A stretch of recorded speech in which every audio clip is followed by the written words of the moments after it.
Hi guys, by popular demand, I've been asked to share with you my tea bag journal.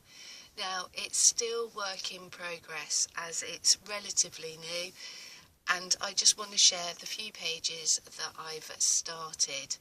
Now, there was a request for, I'm very lucky in the UK, we have a lot of round tea bags, and it's sparked a little bit of a debate, and I think there is Bushels, I may be pronouncing that incorrectly, in Australia that definitely do round tea bags, but that may be considered more for your teapots than for a single use.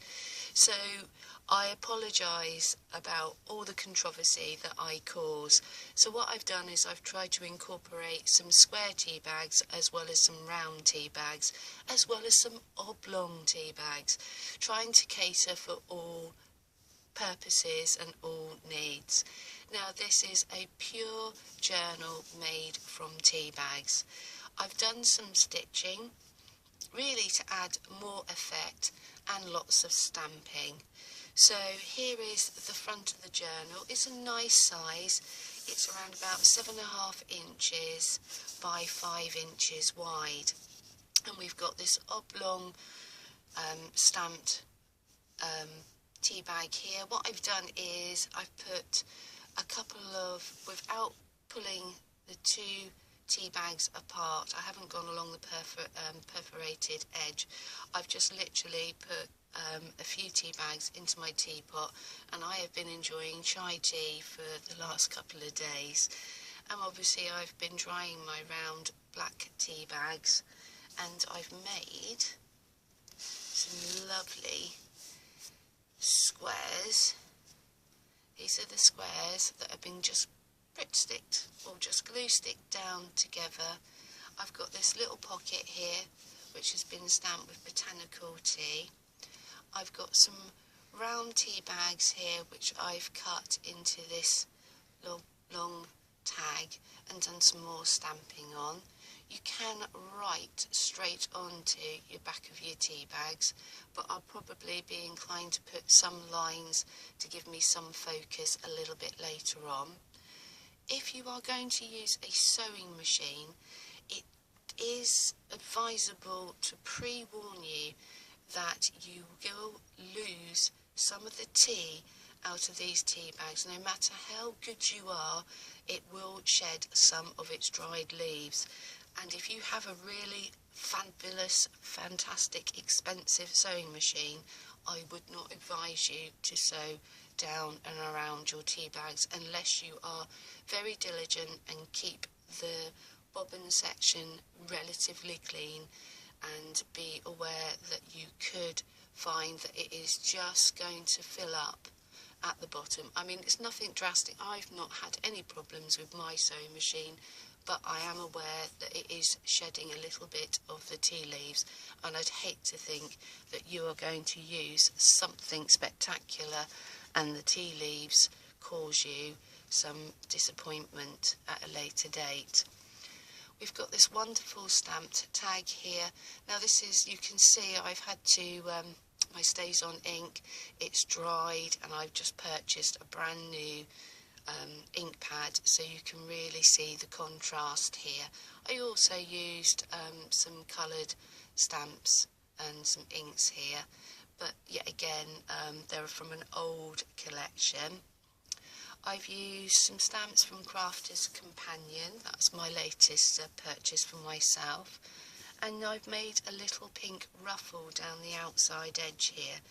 Now the pink ruffle is from a tea bag, still another tea bag, but this was like a blackberry, a berry style tea bag, and I don't have any more in my collection, but this one I took away from summer school when I was there mid-summer last year.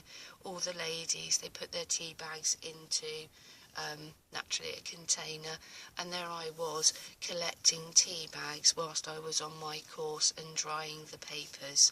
So tea bags have been with me for a long time.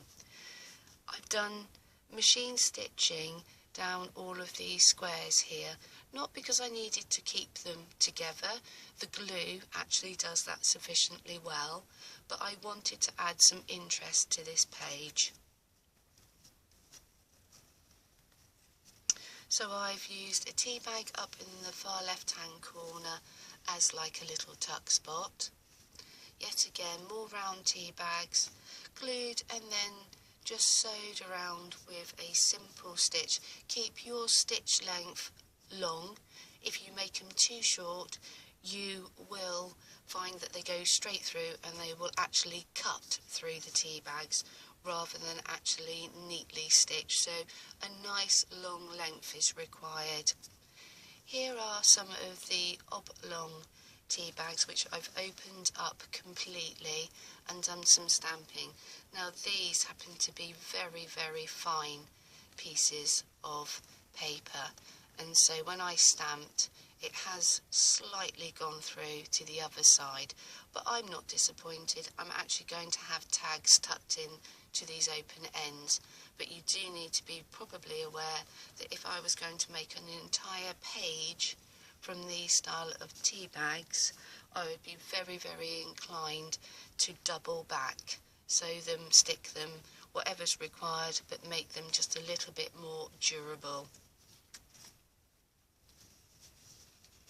Yet again, I've used a round tea bag at the bottom here as a tuck spot. I mean, I've been cutting out, trying to make tags, doing all styles of stamping, sewing around the outer edges, just to add a little bit more interest, because I wanted to see what I could achieve using tea bags.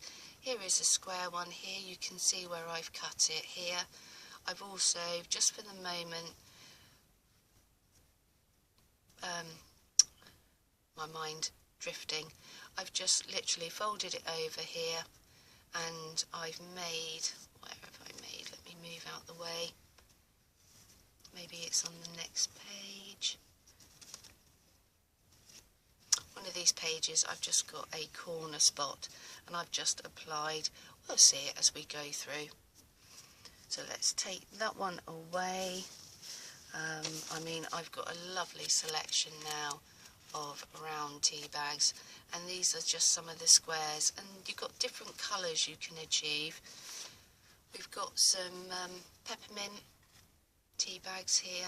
You can see a little bit of pink coming out. That would have been like a little miniature fruity tea, and you've just got variations, slightly pinker, depending on what people are drinking will depend on, and if you dry them, the colorations that you can get from your perforated paper. Right, I think I've waffled on. So that's a good example of just like a plain tea bag page. So there's lots more work to be done in this particular journal, but I just wanted to share where I've got to so far. And here's that little corner, and I've just done some stamping in the corner there, and that works as a little tuck spot.